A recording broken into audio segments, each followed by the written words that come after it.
Hello, brothers and sisters. Welcome back to the Based LDS video. And this is going to be my 6th attempt at making this video. This is my reply to Stephen Johnson and the interview he had with the podcast Pints with Aquinas. I think I took sick because of godly intervention. If it had been up to me, I would have made this video with the intention of just going point by point over what Stephen Johnson brings up as far as the church doctrine and church history. And just going, here's how he's wrong, and here's this, and here's that. And it would have been rough because it's jump cut. It's not jump cut, but they'll talk about this. Here's my life story. Here's just 3 or 4 things of doctrine I have problems with. Here's some more life story. Here's 3 or 4 more points, plus a second look at what I said here. And then let's go do some more life story. And then, well, let's talk about the military. And then let's talk about this. And then let's talk about... So he'll talk for like 10 minutes about polygamy, but it'll be like a minute and a half, 2 minutes in like 3 or 4 spots. So it's not the most coherent. It's not the most logical.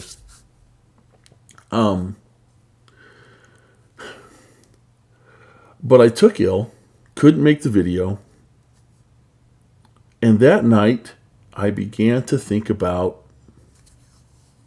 how this should really be represented, because something just was bothering me, like, you don't do it like that.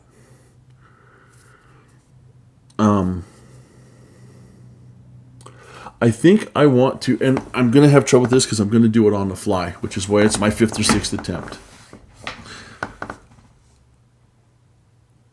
But there is a growing problem in the church today among the Zillenials. And by Zillenial, I mean Millennials and Gen Z. And we're going to see it in the next bunch coming up, the Gen A's, right? The Gen Alphas. They don't know how to handle things that make them question their internal narrative, the things they think they know and understand.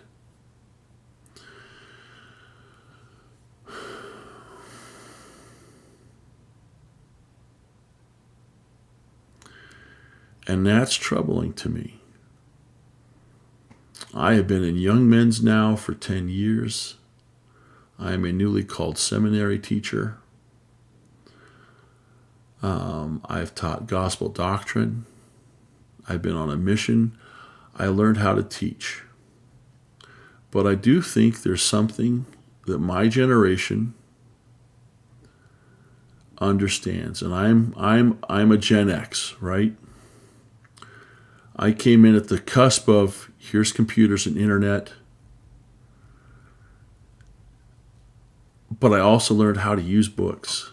How when something came along that didn't measure up, if I couldn't look it up, I knew how to hold on to the question and think about it while looking for other sources. Because you had to go to libraries. You couldn't just look things up. And if it wasn't at the library, you had to talk to other people. And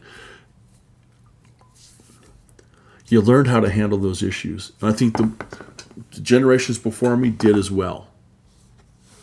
You would hear something and be like, really?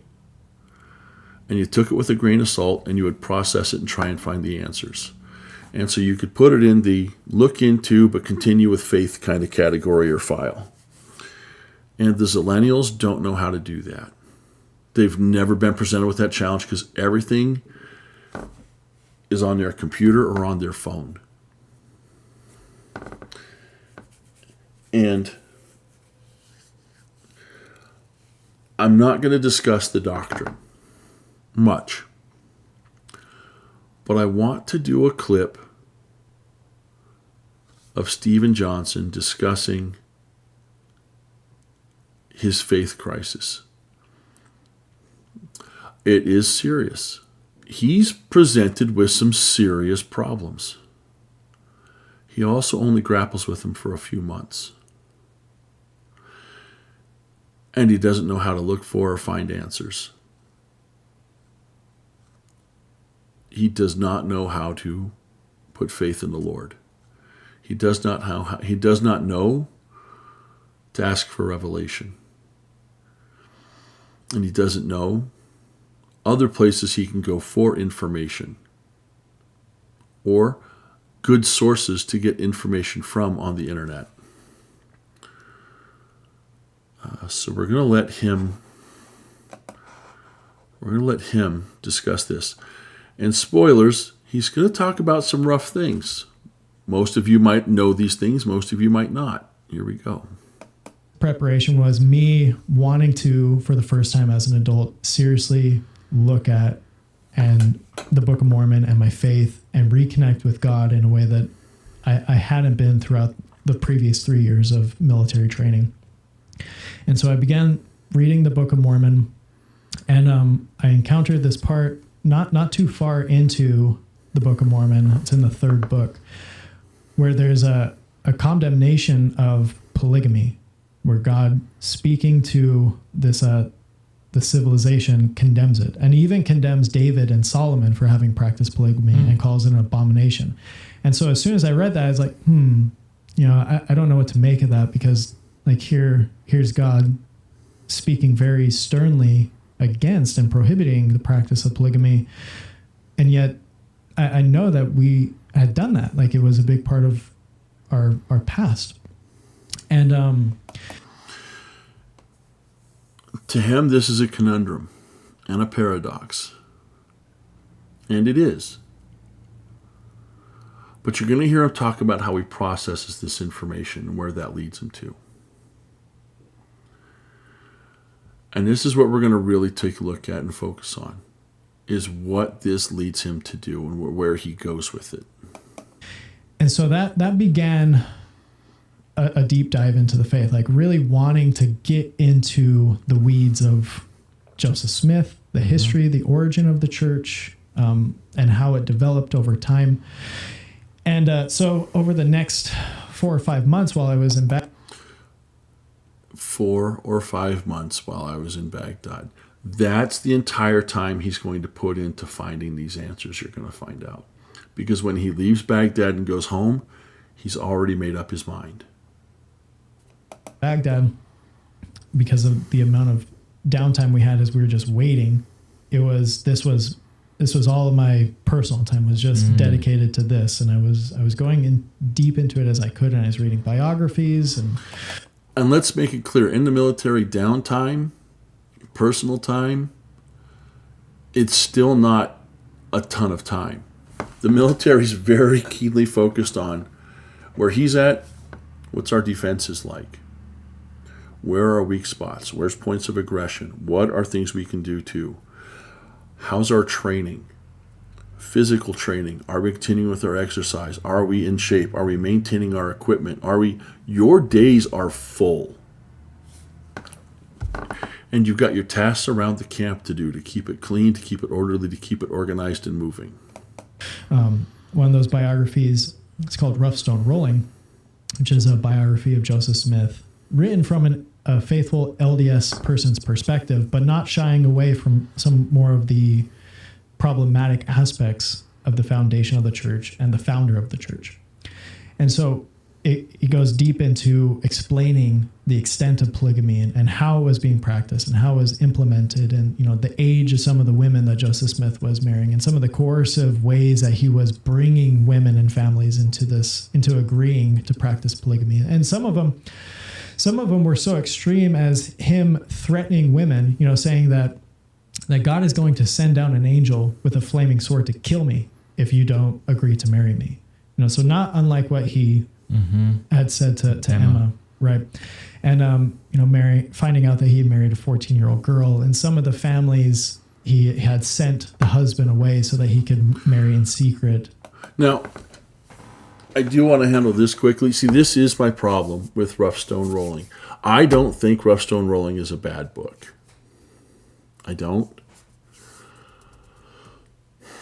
But I do question some of the sources, and I would also point out it is an older book. New information comes to light, right? The things that Brother Bushman brings up, they're things we have to deal with in church history. They are. They are realities. But new information has come to light. Some of the things Brother Bushman has presented just aren't so. But we're not making these sources as valuable. Plus, also, let's consider the fact that Brother Bushman's book is what? Like 1.5 inches, 2 inches thick. That covers the entirety of Joseph's life. Brian Hales has put out volumes on polygamy by itself that dwarf the entirety of that autobiography. Don Bradley has talked about how these teenage wives, maybe we need to reconsider some of this, because the most extreme case everybody points to, Fanny Alger, or Alger, depends who you talk to, I don't know. But Fanny, it's popular to say she was 14 years old, maybe 15, and that Joseph was in his 30s.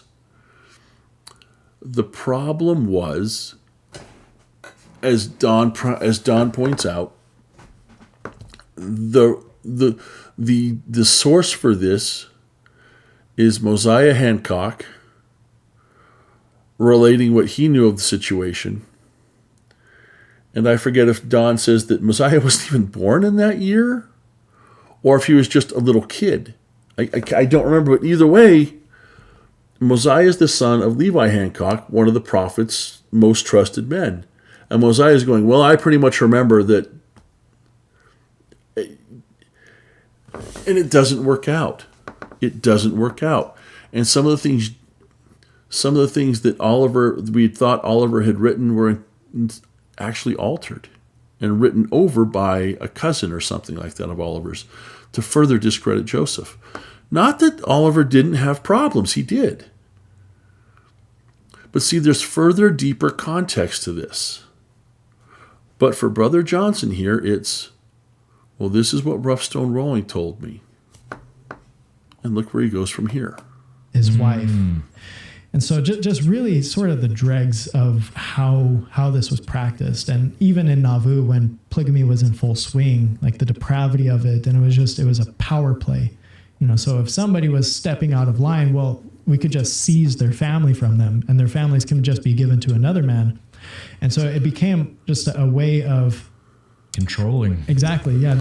This is oversimplification and taking things out of context.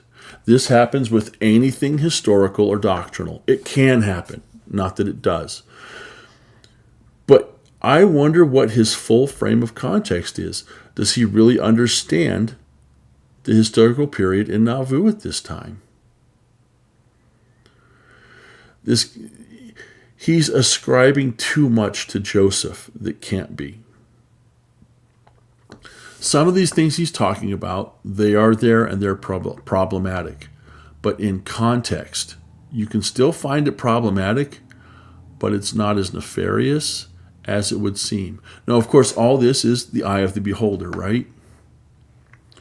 His standards, Stephen's standards of judgment may be different than mine. Where are we at? What's our faith level? What are we willing to accept or not accept? What are we willing to swallow? What are we willing to just hands up and say no? Right? Dominating the religion. And so my eyes are just opening up wide to this. And I mentioned earlier in this conversation the first vision account. So Joseph Smith describing the way that God the Father and Jesus had revealed himself. In this book, Rough Stone Rolling tells me that there were actually 4 accounts. So throughout the Joseph Smith's lifetime, his account of having witnessed the divine had altered, and not in insignificant ways. Right. Now, I've done a series that now that I'm thinking about it, I still have 2 videos left to do. I have not done them in a month, so I'm very much behind. I should have finished them up by now. These differences are not as big as Stephen's making them out to be. I don't think he's read the 4 accounts. I think he's saying, well, on the internet they say this, this, and this. Bushman says this, this, and this. I don't think he's read the accounts and actually compared them side by side. They're not as glaring and as momentous. And we need to remember these things depend upon audience. Again, are these things that Stephen Johnson's considering? Or is he just like, look, Joseph's changed the story 4 times. But I could pull this video up he's doing with Pints with Aquinas and another one he did with a Matthew Leonard, also a Catholic, and show you where Stephen has some discrepancies in his story. Doesn't mean Stephen's lying. It just means that with whatever's on Stephen's mind, he's putting it in a certain way that he didn't in the other video. Simple as. I don't know how many times I've told my testimony about how I came to the church and reading the Book of Mormon for the first time after my military service. I don't think I've ever told it the same way twice.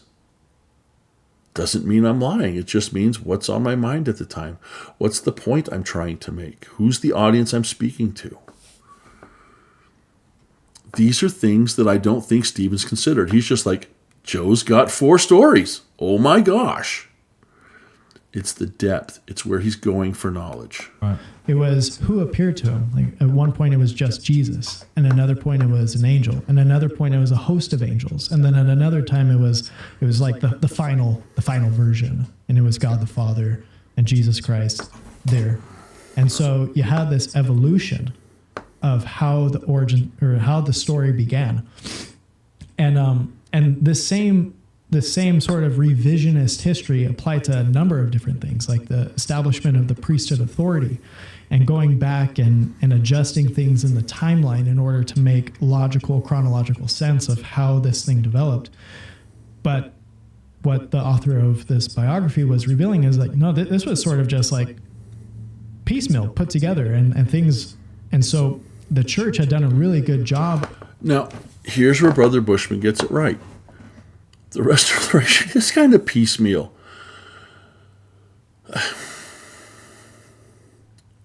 We're translating the Book of Mormon. Hey, this question comes up. Olive and I are praying about it, probably more than once, probably for a number of days or weeks. And then X happens. That's the Doctrine and Covenants is full of line upon line, precept upon precept. Here a little, there a little, as Isaiah would put it. The Doctrine and Covenants plainly evidences that. But you see him here, according to the timeline, it's changed. The timeline that you have in your head does not have to meet the historical timeline. Nor does, as he's about to introduce, do artistic representations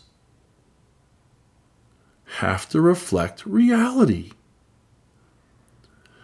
Artists in and out of the church with whatever they're drawing, painting, sketching, sculpting, they're representing what's in their head, the image they want to give. The church never said to anybody, hey, you must represent Joseph like this. They just did it. Of tailoring this story to make it a coherent, beautiful story that you could that would resonate and strike you as being something of divine origin. But just like with every other thing that's not of God, it's mixed in with so much different error and personality and faults and weaknesses and sin. And so this clean, pristine, inspiring story that I grew up knowing and revering was just crumbled. You're confusing the story they tell primary age children so that it makes sense with reality. That's like saying, hey, what they taught me about the Revolutionary War doesn't jibe exactly with what I'm reading from these people's journals, diaries, and the actual history. You're approaching this with a childlike naivety and going, well, the church lied. This is the depth he's showing. Listen to this. There's this humanity. There's this sin. There's this error. That's the first couple chapters of the Doctrine and Covenants. Hey, Joseph, I told you not to loan out these 116 pages. You did it. Your power to translate's gone. Hey, Joseph, you've learned from your lesson. You now know what it's like to be without my spirit, to walk in darkness. I'm letting you translate again. Section 93. Hey, Joseph, here's all this beautiful doctrine about intelligence, light, glory, truth. And that's the part of Section 93 we love. We often skim over, and I mean we in the church, skim over the last half of that section where it's, and Joseph, you have not brought your family up in light and truth. You stand condemned. Your family will err. Oh, by the way, while you're at it, call out Brother Rigner, Brother Williams, Brother. None of you are bringing your children up in light and truth. You're all making these mistakes. Guys, this is what the Zillenials most often are not willing to forgive. Error. Humanity. They expect their history and their doctrine to line up exactly as it was taught to them in primary. Forgive me. I do not know how you teach these things to a 5 to 10-year-old and hope to make the gospel make sense. I am less interested as a parent of an 11-year-old currently. I am less interested in having my child taught the foibles and weaknesses of Joseph Smith as opposed to having the gospel of Jesus Christ preached. And that is what the Exmos and Progmos most want. They're confusing what's most important. They forget we're here to learn the gospel, not history. We're here to learn Christ's doctrine, not where and when the prophets made mistakes. I don't care if my daughter ever hears about polygamy in the church. I know she will, because at one point she'll cover section 132 in Young Women's, in Sunday school, and in seminary. But I don't care if all she hears about it is what's taught from section 132, because that's the doctrine. If she hears about multiple Nauvoo and Kirtland and teenagers, I hope she knows how to look for answers. And I hope she can understand necessity from side item. He's getting lost in the weeds of the side item. Humbling. Did it help your Mormon faith to realize that the person who was criticizing Mormonism was writing from a Mormon perspective? As in, maybe I can reconcile this if this author can? Well, so much of this is mingled with a sense of like trepidation. Like, I don't think I should be looking at this, because you're inculcated with this idea from a really early age. And maybe that's the Spirit telling you, hey, you don't know enough to really be in the weeds on this.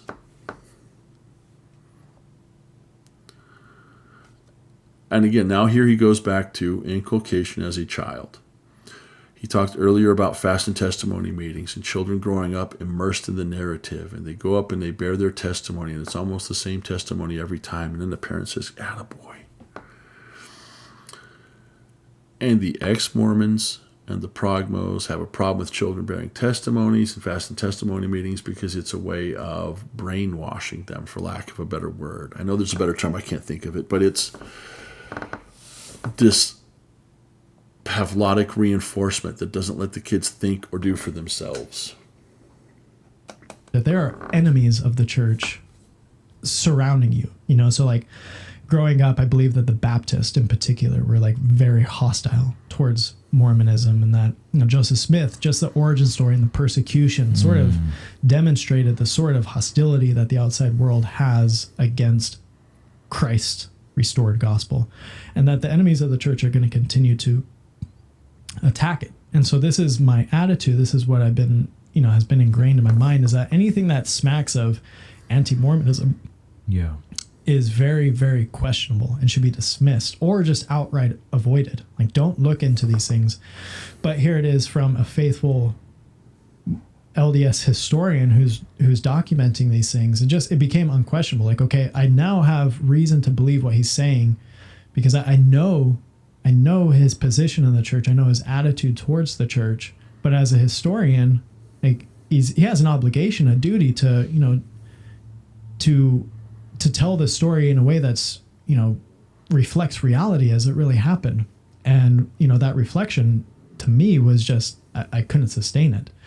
And so it was just bit by bit, you know, just one thing after another. The first vision, polygamy, understanding like this, how and when blacks were excluded from the priesthood. And, you know, that was sort of a later development because during Joseph Smith's time, there were black men who had been ordained. And so it seemed like just, you know, somebody's own biases had worked its way into the church. And now, because somebody down the line was a racist, didn't appreciate blacks having access to the same sort of privileges, had denied it to them.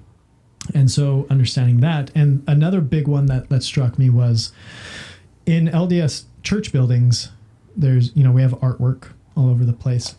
We also have basketball courts, which is why the church is true. And one of the depictions that's very prominent and popular is this depiction of Joseph Smith sort of sitting at a table the way that you and I are, with the golden plates down in front of him and the scribe sitting directly opposite him. And Joseph Smith is reading these characters.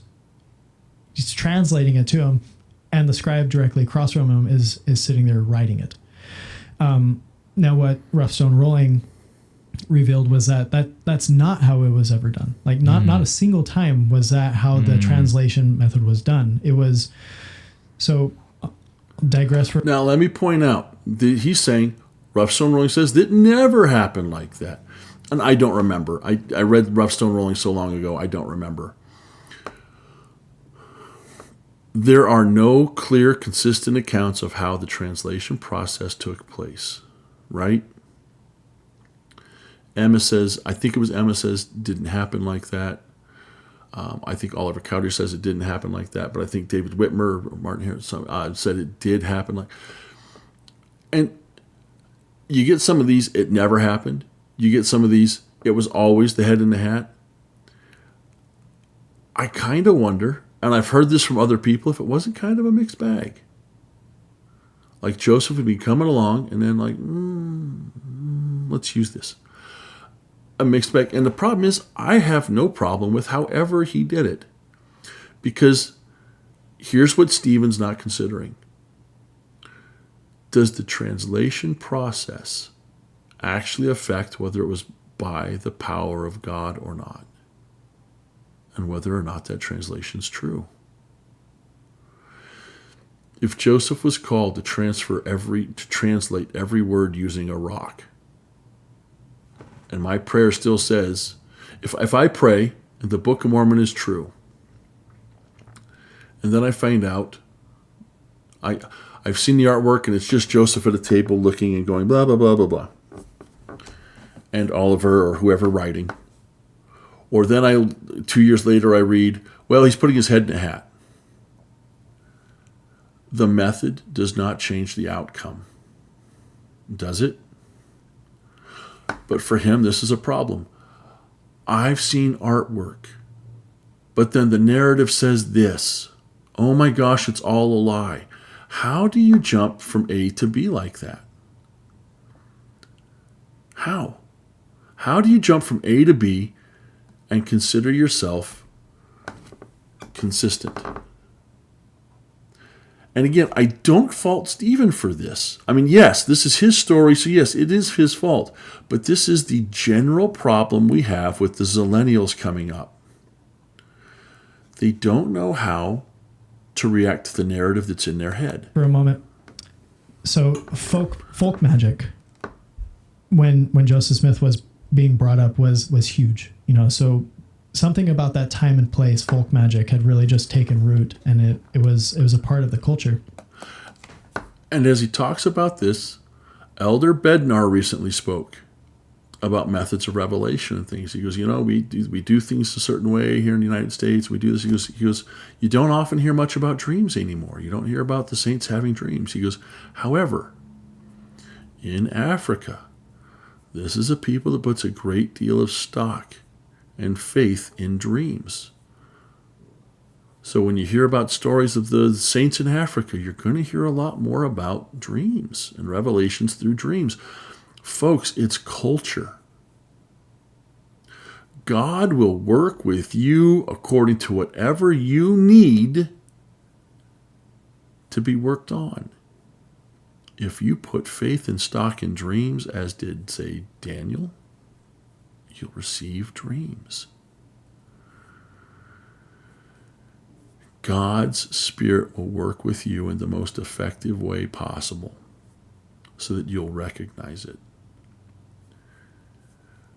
I have no problem with 19th century folk magic being involved with church practices, because there are things that all of the people then could relate to. Just because me 200 years later, I might hear it now and go, well, that's not how I would have done it, doesn't mean that's not how Joseph should have done it, or that it's not possible for him to have done it like that. That's relativism. You're overlaying today's standards on the standards of 200 years ago, and you can't.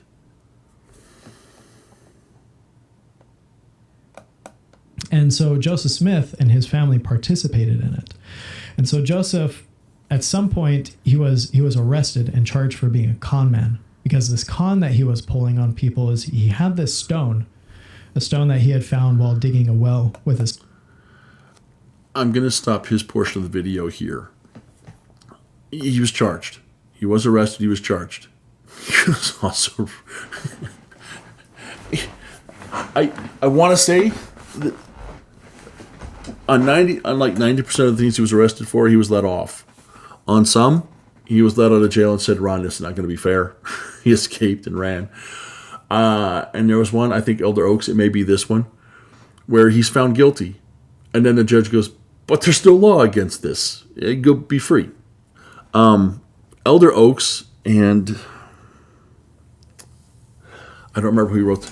They did a paper. Elder Oaks has a law background. They did a lengthy paper and review on the things Joseph Smith was arrested for. Joe broke no law, right? The prophet was fine.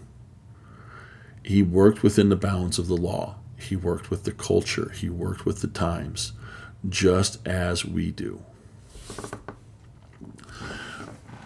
We could keep going, but I'm going to stop Stephen's story here. And I want to play this from Elder Ballard. Let me pull it up. The story is much different, as some of your students have already been infected by pornography and worldliness before they ever reach your classes. It was only a generation ago that our young people's access to information about our history, doctrine, and practices was basically limited to materials printed by the church. Few students came in contact with alternative interpretations. Mostly our young people lived a sheltered life. Our curriculum at that time, though well-meaning, did not prepare students for today. A day when students have instant access to virtually everything about the church from every possible point of view. Today, what they see on their mobile devices is likely to be faith-challenging as much as faith-promoting. Many of our young people are more familiar with Google than they are with the gospel, more attuned to the internet than to inspiration, and more involved with Facebook than with faith.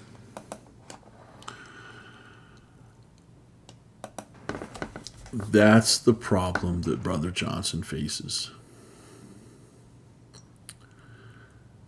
And he, as he approached this great crisis in his faith, a faith that, forgive me, but I don't think he was all that particularly strong or versed in. He spent 4 to 5 months looking over before he made up his mind. And again, he went to atheism for a couple years, and then he jumped to Protestantism, as others, and jumped around there till he got to Catholicism. Shifting sands. No foundation. He could not accept the simple things because the jungle, the complexity, must really be where the truth lies, not through small and simple things.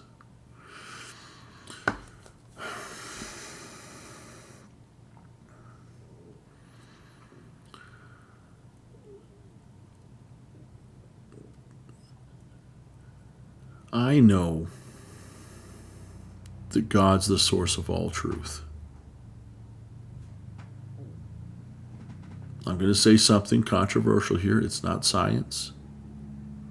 It's not history, archaeology, geology. It's any of the ologies. It's God. Now, will God reveal things to us through science? Yes. Will God use biology, chemistry, physics? Yes.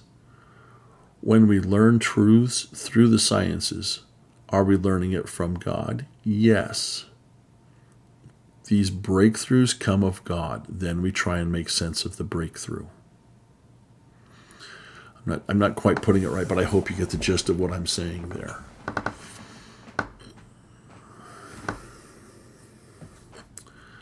We need to learn to rely on God and on revelation. We need to learn to stand strong in the faith. And that when challenges and questions arise, to hold on to them and to look for answers through good, faithful sources. They are there, but they can take time. As a Gen Xer who never always had the internet, I testify, the internet's not perfect. Books aren't perfect. But not everything needs to be with this ultimate test of skepticism and doubt. There are better methods and ways to go.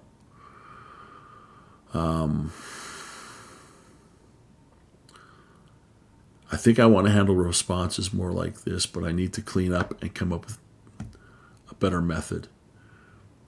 But I think I need to stay away from mudslinging, finger pointing, and point counterpointing, although those can be effective at times if done right. But I feel like in this case I'm being called to try and do this in a different way, and I hope it made sense. And I hope you'll stick with me, because we need more faith-promoting arguments rather than philosophy-promoting arguments. Because philosophy will eventually let us down. Faith and testimony don't. But faith and testimony with good reasoning and arguments is the best. Outside of a direct vision from God, I guess. I don't know. Anyway, brothers and sisters, that's it. That's it for this video. Thank you for watching. Peace out. If you have questions or issues, my email is basedlds@gmail.com.